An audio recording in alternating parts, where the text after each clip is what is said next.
This channel does not promote any violent, harmful, or illegal activities. All content provided by this channel is meant for an educational purpose only.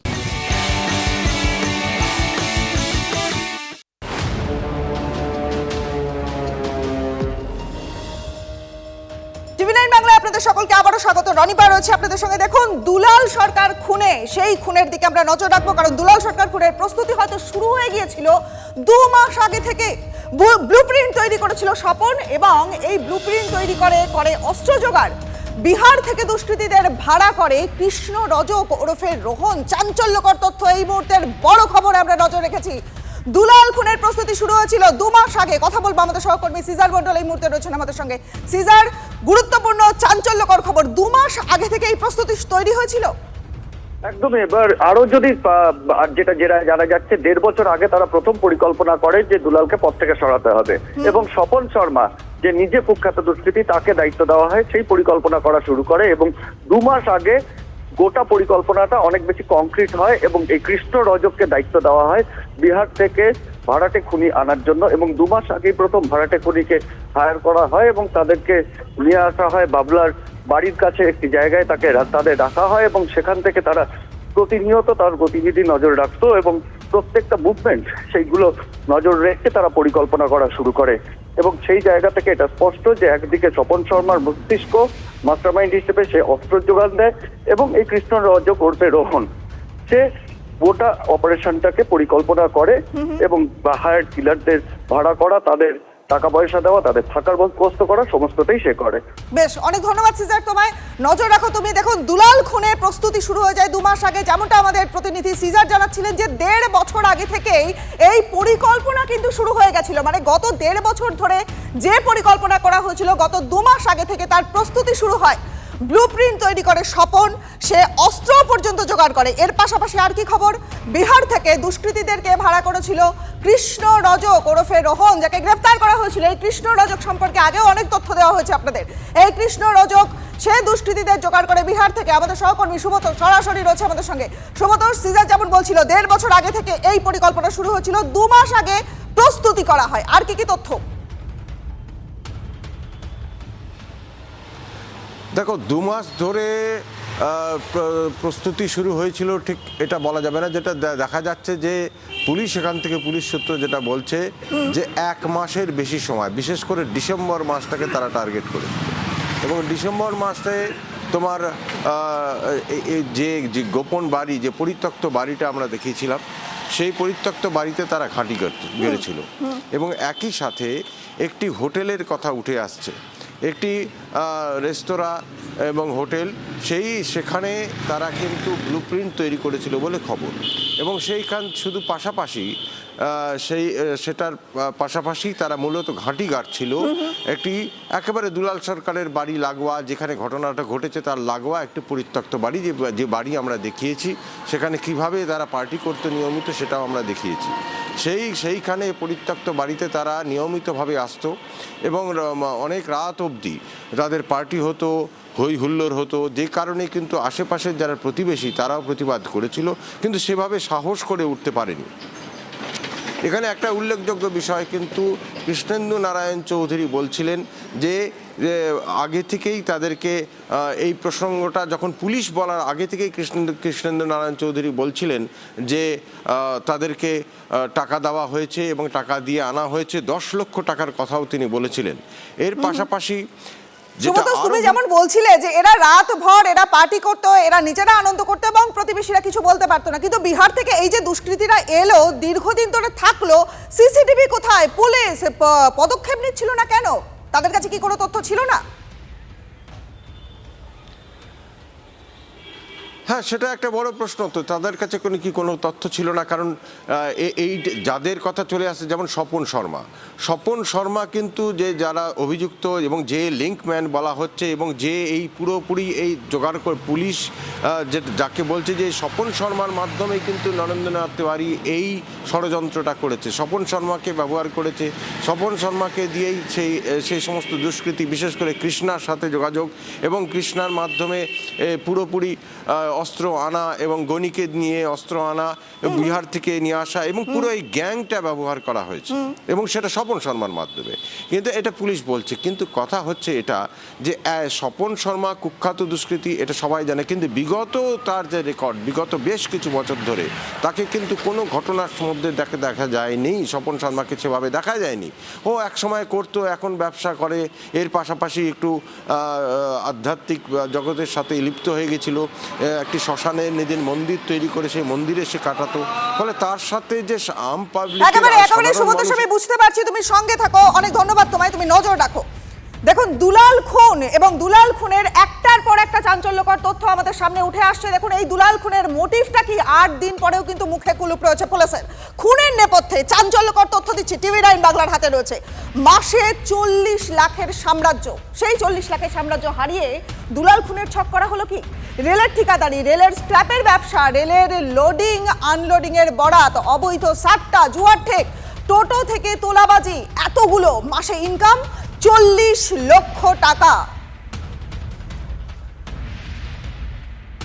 BJP সাংসদ খগেন মুর্মুর সঙ্গে আমরা এই মুহূর্তে যোগাযোগ করেছি। Mister Murmu, এই মুহূর্তের চাঞ্চল্যকর খবর আমাদের সামনে আসে একের পর এক। এই যে দুলাল সরকার খুনের তদন্তের বা খুনের বিষয়ে একটার পর একটা চাঞ্চল্যকর তথ্য কিন্তু আমাদের সামনে উঠে আসে, এবং তার মধ্যে সব থেকে গুরুত্বপূর্ণ তথ্য, বিহারের দুষ্কৃতী তার বাড়ির কাছে তারা আস্তানা গাড়লো, তারা দীর্ঘদিন থাকলো, পুলিশের নজরদারি বা প্রশাসনের নজরদারি, এগুলোর দিকে কিন্তু প্রশ্নচিহ্ন উঠছে।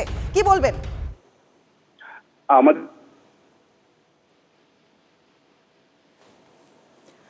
আমরা যোগাযোগ করব খগেন মুর্মুর সঙ্গে। দেখুন, আরো একবার জানিয়ে দিই, খুনের নেপথ্যের যে চাঞ্চল্যকর তথ্য কিন্তু TV9 বাংলার হাতে রয়েছে। একটার পর একটা তথ্য দিচ্ছি আপনাদের। দুলাল খুনের ঠিক মোটিভটা কি, এইটাই উঠছে প্রশ্ন। কিন্তু 8 দিন কেটে গেল এই খুনের, 8 দিন পরেও কিন্তু মুখে কুলুপ রইল পুলিশের। খুনের নেপথ্যের চাঞ্চল্যকর তথ্য, মাসে 40 লাখের সাম্রাজ্য। খগেন বাবু, আপনার সঙ্গে যোগাযোগ করবার চেষ্টা করছি, আপনি কি শুনতে পাচ্ছেন? হ্যাঁ, আমি শুনতে পাচ্ছি। হ্যাঁ, শোনা যাচ্ছে? হ্যাঁ, শোনা যাচ্ছে। আমার কথা শোনা যাচ্ছে? হ্যালো, শোনা যাচ্ছে, বলুন। শোনা যাচ্ছে? হ্যালো হ্যালো, মানে ডিস্টার্ব দিচ্ছে। শোনা যাচ্ছে কি? হ্যাঁ হ্যাঁ, শোনা যাচ্ছে। হ্যাঁ হ্যাঁ হ্যাঁ, দেখুন, পশ্চিমবাংলা দিনের পর দিন হচ্ছে এখানে দুষ্কৃতীদের রাজ্যে পরিণত হচ্ছে। পশ্চিমবাংলা এখন কোন রকম আইন শৃঙ্খলা, কোন রকম হচ্ছে মানুষের তার সুরক্ষা দেওয়ার কোনো ব্যবস্থা নেই। পশ্চিমবাংলাটা পুরোপুরি ভাবে দুষ্কৃতীদের সাম্রাজ্যে পরিণত হচ্ছে।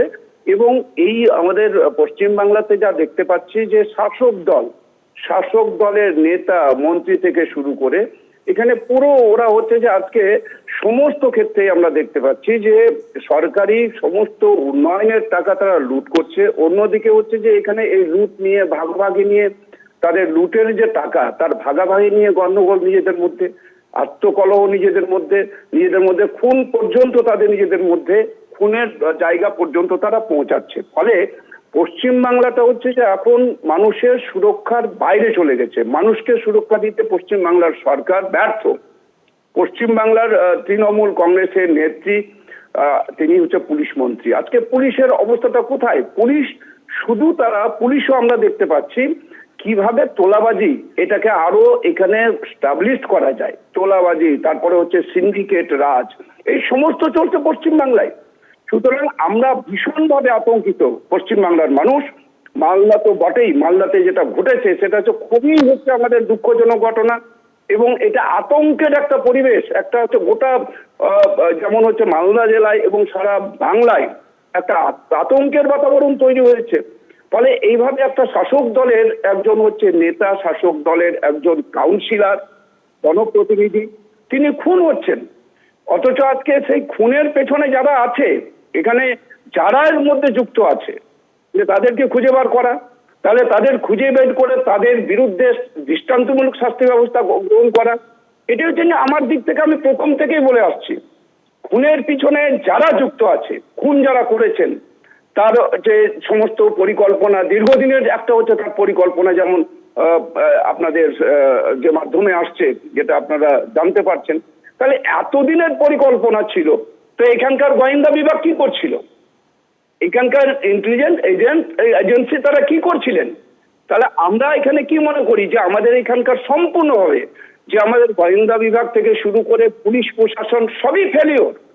তা আমার রাজ্যের মাননীয় মুখ্যমন্ত্রীকে আমি এটা বলবো যে আপনি আপনার পুলিশ প্রশাসনকে একটু বলুন, শুধু একজন এসপি কে এখান থেকে সরিয়ে দিলাম, উনি তো আরেক জায়গায় যাবেন, তাহলে শুধু এসপি বুঝতে পারছি মিস্টার মুর্মু, আপনাকে অনেক ধন্যবাদ। বিজেপি সাংসদ খগেন মুর্মুর সঙ্গে আমরা তখন কথা বললাম। দেখুন, এর আগেও আমরা প্রতিক্রিয়া পেয়েছি। সিপিএম নেতা সুজন চক্রবর্তীর বক্তব্য শুনবো, পাশাপাশি শুনবো প্রাক্তন পুলিশ কর্মী অরিন্দম আচার্য, তিনি কি বলেছিলেন। নন্দ তেওয়ারি সে অনেকটা করে ফেলেছিল, স্ক্র্যাপ ট্র্যাপ ইত্যাদি রেল ফেল করে সে 40-50 লাখ টাকা কি 1 কোটি টাকা মাসে অনেক করছিল, সেইটাতে ঘা পড়ে যাচ্ছে। আবার বাবলা সরকারও যাচ্ছিল, তৃণমূলের নেতা হয়ে ফুলে ফেপে উঠেছে, আবার নতুন করে ফুলে ফেপে উঠতে চাইছে। এই ভাগটা আরো বড় নেতারা কতটা পাবে, কে পাবে, কিভাবে পাবে। শুধু তার সঙ্গে মজার যেটা দেখার সেটা হচ্ছে মুখ্যমন্ত্রী বললেন অপদার্থ এসপি ডিএম তারাও কি ভাগের মধ্যে ঢুকে পড়েছেন। বড় মাথা বলতে কি তাদেরকেও ধরা হচ্ছে। নরেন্দ্রনাথ তেওয়ারি একসময় কিন্তু ইনফ্লুয়েন্স ছিল, দলীয় পোস্ট ছিল, এবং তার সাথে একটা লড়াই হয়, এবং এই যে টেন্ডার গুলো হয় রেলওয়ে টেন্ডার ফেন্ডার থেকে প্রচুর টাকা আয় করে, এবং তার সাথে বিহারের একটা খুব সুন্দর যোগাযোগ ছিল, এবং এইটা সমস্ত কিছু নিয়ে এখন আজকে কিন্তু তাকে সরিয়ে দেওয়ার একমাত্র মূল লক্ষ্য হচ্ছে যে ওই জায়গাটা ফাঁকা হলে সে ওখানে নিশ্চিন্তে অর্থ উপার্জন করতে পারবে।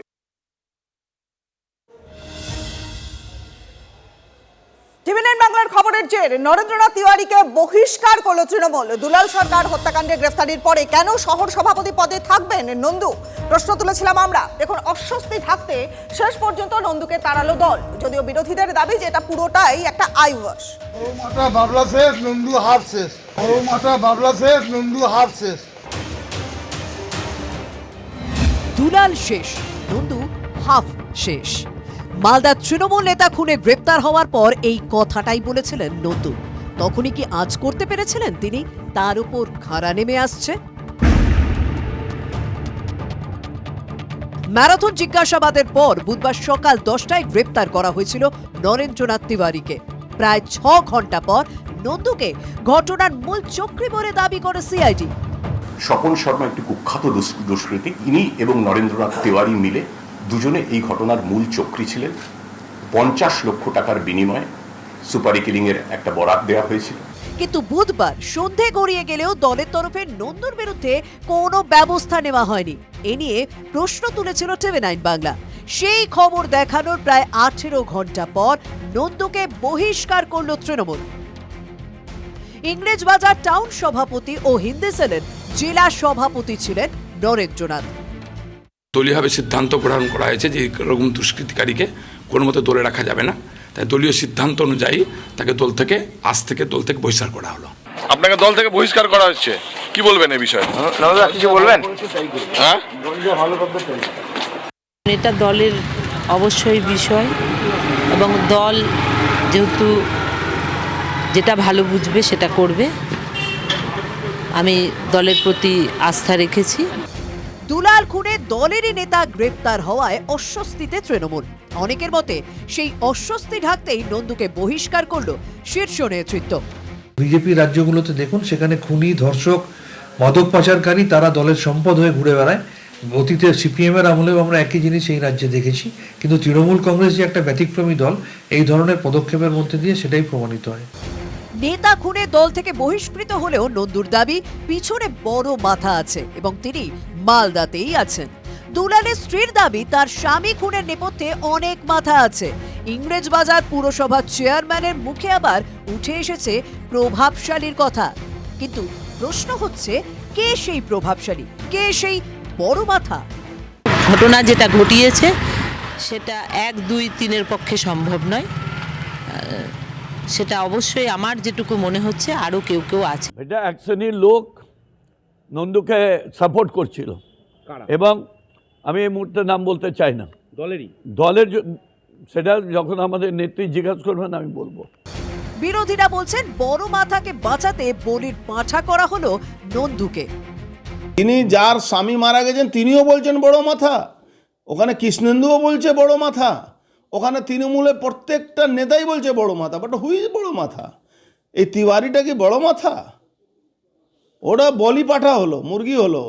যত ছোট মাথা, মাঝারি মাথা, বড় মাথা, যে যেখানে থাক, সব মাথার কিন্তু একটাই ছাতা, তার নাম মমতা ব্যানার্জি। তাই পুলিশ কাউকে বাঁচাবে, কাউকে ধরবে, কাউকে ফাঁসাবে, এটা নির্ভর করছে মমতা ব্যানার্জির ইচ্ছা এবং অনিচ্ছার উপরে। আদালতে পুলিশের দাবি এটা রাজনৈতিক খুন, কিন্তু তার মোটিভ কি তা নিয়ে এখনো ধন্দে পুলিশ। সত্যিটা কি আদৌ কখনো সামনে আসবে, নাকি তিওয়ারিকে বহিষ্কার করেই শাক দিয়ে মাছ ঢাকা হবে? শুভতোষ ভট্টাচার্যের রিপোর্ট, TV9 বাংলা।